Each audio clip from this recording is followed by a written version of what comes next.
precious heart. Thank you for joining us for our weekly vlog. Today we're going to talk about healing the painful polarization humanity is experiencing. All we have to do is watch the news to see that people all over the world are as polarized as they have ever been. In fact, it seems like every day there is more hatred and fear being expressed through the social media, and a deeper level of incivility and disrespect for each other than we have known in the past. It is time for this self-destructive behavior to stop. Last week I talked about the fact that people everywhere are awakening at an accelerated pace, causing the light of God to intensify on earth. This light is pushing everything that conflicts with the light to the surface. This is why it appears as though humanity's polarization is getting worse. The good news is this influx of divine light is also increasing humanity's vibrations. This is helping people to raise their heads above the negativity that is surfacing to be healed. Once we get our heads above the mud puddle of our human miscreations, our I Am presence is able to communicate with us much more easily. The first thing our I Am presence reveals to us when we begin to awaken is that we are not the fear-based human ego, that fragmented part of us that is fighting tooth and nail to survive in this chaotic world.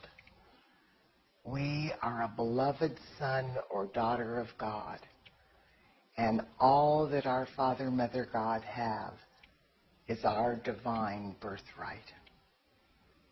I know that may sound too good to be true, but it is true.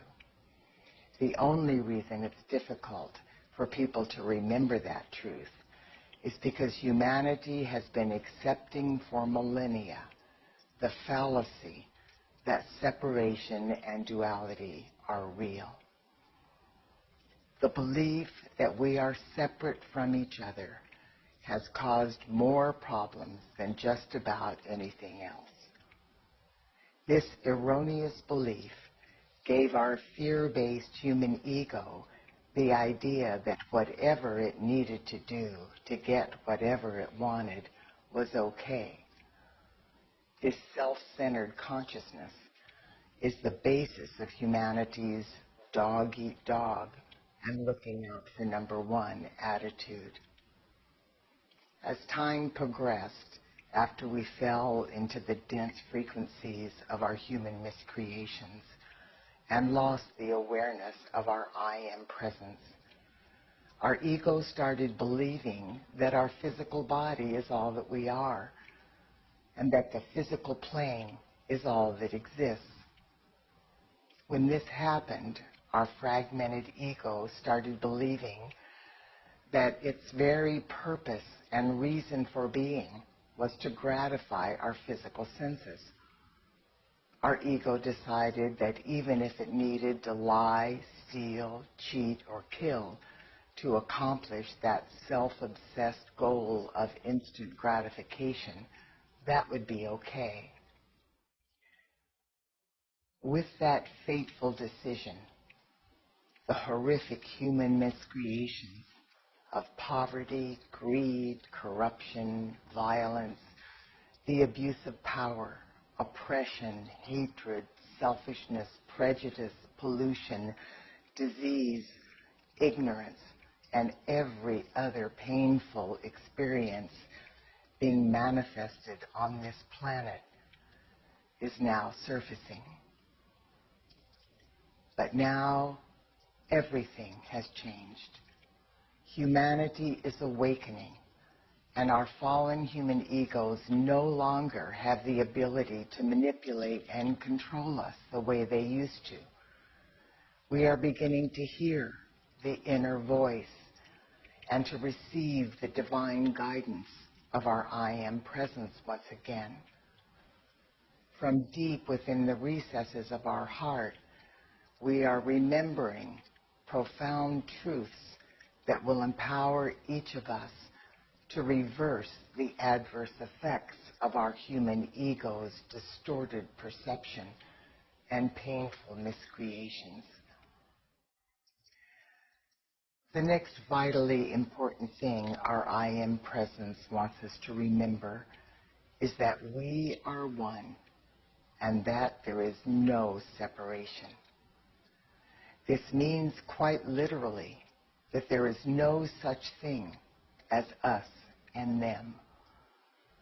I know for many people that concept just boggles the mind.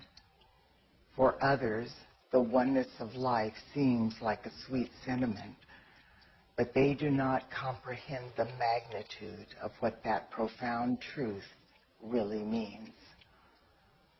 We are one means that every single atomic and subatomic particle and wave of life throughout the whole of creation is interrelated, interconnected, and interdependent.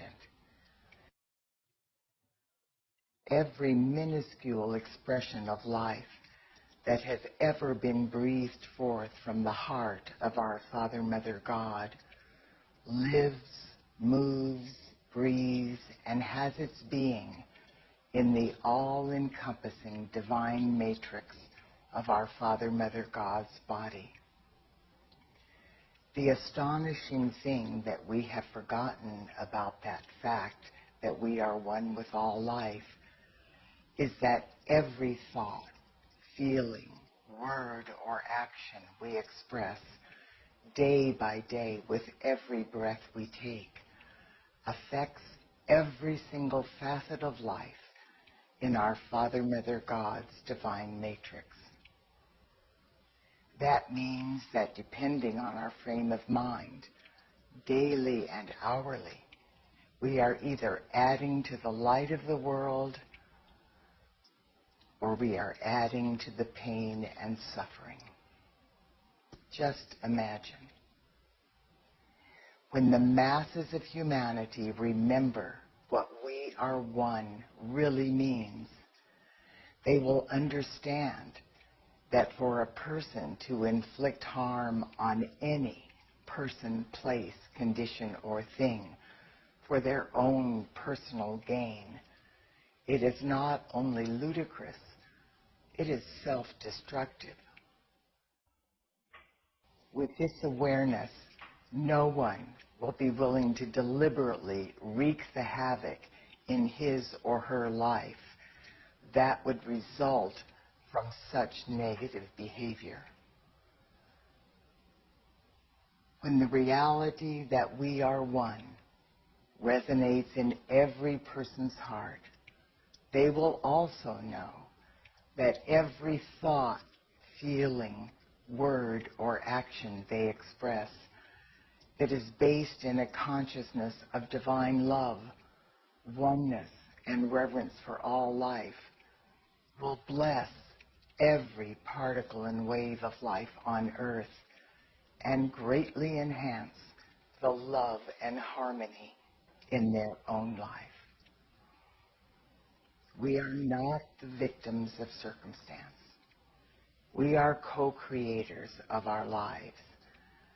And if we do not like the way things are going, all we need to do is remember that we are beloved sons and daughters of God and that we are one with all life.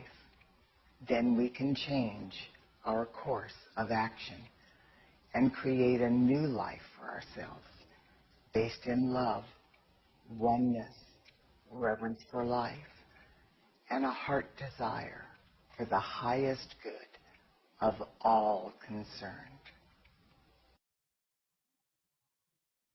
This week, begin this transformation within yourself by making the heart commitment to focus on the divinity within the heart of every person on earth.